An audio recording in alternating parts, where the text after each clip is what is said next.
सभी को बच्चों मेरा राधे राधे। नेक्स्ट क्वेश्चन आपका है, यह स्वर अर्ध दर्शक स्वर के नाम से भी प्रचलित है, मध्यम, गंधार, पंचम या निषाद। तो इसका है जो ऑप्शन इसका हो जाएगा नंबर 1 पे मध्यम। मध्यम स्वर अर्ध दर्शक के नाम से प्रचलित है।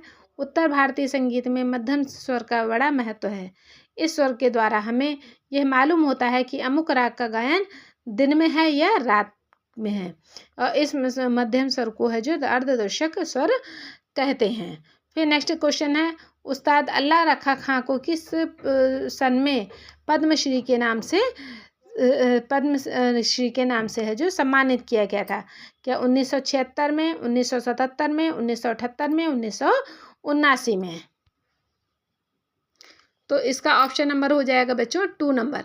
उस्ताद अल्लाह रखा खां भारतीय तबला वादक थे, हिंदुस्तानी शास्त्रीय संगीत में विशिष्ट स्थान रखते थे। भारत सरकार द्वारा इनको 1977 में पद्मश्री से सम्मानित किया गया था। फिर देखिए, आड़ी लय को कहते हैं, क्या कहते हैं? 1.5 गुण लयकारी, 1.25 गुण लयकारी, 2 गुण लयकारी या उपयुक्त में से कोई नहीं। तो ऑप्शन इसका नंबर 1 हो जाएगा 1.5 गुण लयकारी। आड़ी लय तथा मोटे तौर पर किसी एक वक्र या आड़ी तिरछी लय को आड़ कहते हैं, लेकिन आड़ का अर्थ एक मात्रा में 1.5 मात्रा कहना, इसलिए आड़ी लय को 1.5 गुण लयकारी कहते हैं। फिर है, तंबूरे का वर्तमान स्वरूप किस शताब्दी की देन है? तंबूरे का जो वर्तमान स्वरूप है समय, तो वो किस शताब्दी की देन है? 10वीं शताब्दी के पश्चात की, 11वीं शताब्दी के पश्चात की, 12वीं सदी के पश्चात की, और या 13वीं शताब्दी के पश्चात की? तो ऑप्शन इसका बच्चों हो जाएगा नंबर 2, 11वीं शताब्दी के पश्चात की। ठीक है, तो इसका देखिए व्याख्या देखिए, तंबूरे या तानपुरा, जिसको तानपुरा भी कहते हैं, भारतीय संगीत का लोकतंत्रीय तंत्रवाद्य है, जिसका प्रयोग शास्त्रीय संगीत को लेकर हर तरह के संगीत में किया जाता है। तंबूरे का वर्तमान स्वरूप 11वीं शताब्दी के पश्चात का ही है।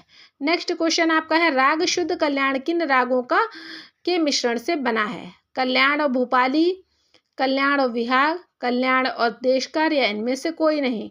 तो नंबर 1 का ऑप्शन हो जाएगा कल्याण और भूपाली के राग से है जो दोनों राग से है जो मिलाकर है जो शुद्ध कल्याण बना है। भूपाली और शुद्ध कल्याण राग कल्याण थाट के राग हैं।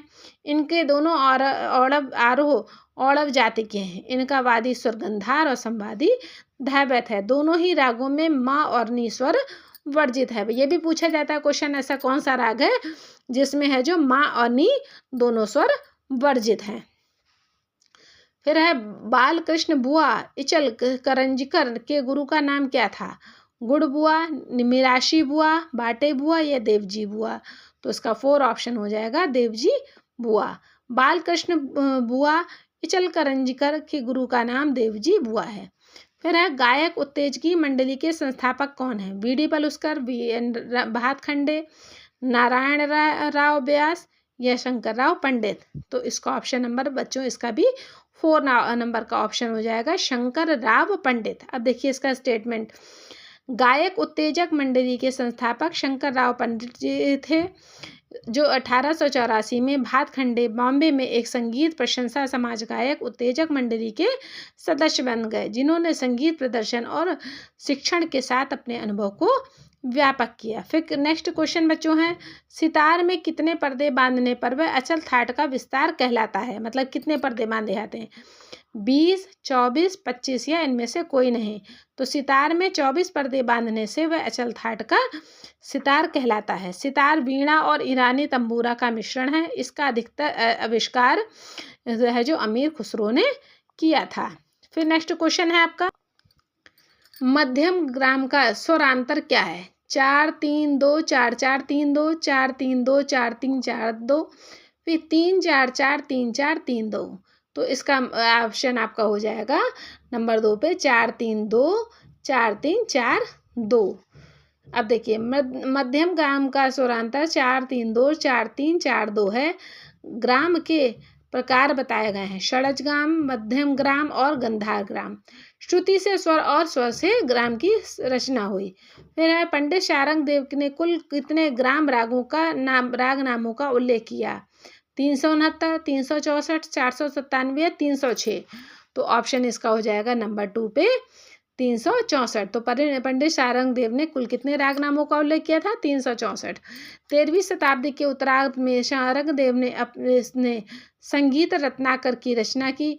इन्होंने रागांग आदि देशी रागों को पूर्व प्रसिद्ध और अधुना प्रसिद्ध ऐसे 2 भागों में गिनाया था। इसमें इन्होंने 364 नामों का उल्लेख कर रखा है। फिर है विभिन्न नामक गमक को किस नाम से जाना जाता है? खटका, सपाट, कण या सूत। ठीक, तो इसका ऑप्शन नंबर हो जाएगा सपाट। विभिन्न नामक गमक को सपाट नाम से जाना जाता है। मीड़ के स्वरों के साथ आवश्यक स्वर को उसके पिछले स्वर से धक्का देना पड़ता है, ऐसी क्रिया को गमक क्रिया कहते हैं।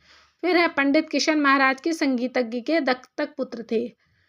गुदई महाराज, कालिका महाराज, कंठे महाराज या शंभू महाराज। तो ऑप्शन हो जाएगा कंठे महाराज। पंडित किशन महाराज विख्यात तबला वादक थे। देखिए का ऑप्शन स्टेटमेंट ये मिल गया। इनका जन्म सन 1923 में काशी में हुआ था।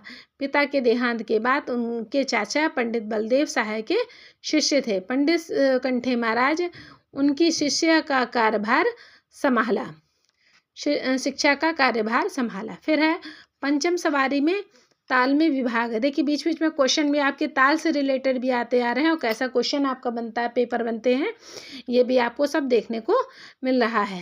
फिर देखिए पंचम सवारी ताल में विभाग है 3-4-4-4, 3-4-3-4, 2-3-4-4, 4-3-4-4। तो ऑप्शन इसका नंबर 2 हो जाएगा 2, 3-4-3-4। पंचम सवारी में 15 ताल की मात्रा की ताल है। इसमें 4 विभाग हैं 3-4-3-4। इस ताल में 1-4 12वीं मात्रा पर ताली लगती है तथा 8वीं मात्रा पर खाली लगती है। परमेल प्रवेशक राग है, कौन सा है? देखिए तोड़ी, मुल्तानी, दरबारी काढ़ा, इनमें से कोई नहीं। तो इसका ऑप्शन हो जाएगा नंबर 1 पे तोड़ी। ऐसे रागों को जो थाट दूसरे थाट में प्रवेश करते हैं परमेल प्रवेशक राग के रूप में जाने जाते हैं। ये राग हैं जयजयवंती राग या मालगुंजी राग। ठीक, जो और एक राग है जो आपका श्री भी होता है जो परमेल प्रवेशक राग में आता है। फिर नेक्स्ट क्वेश्चन आपका है राग दरबारी कानड़ा का थाट है काफी, भैरवी, आसावरी या खमाज। इन चारों में है जो इसका कौन सा है? तो ऑप्शन आपका 3 हो जाएगा आसावरी।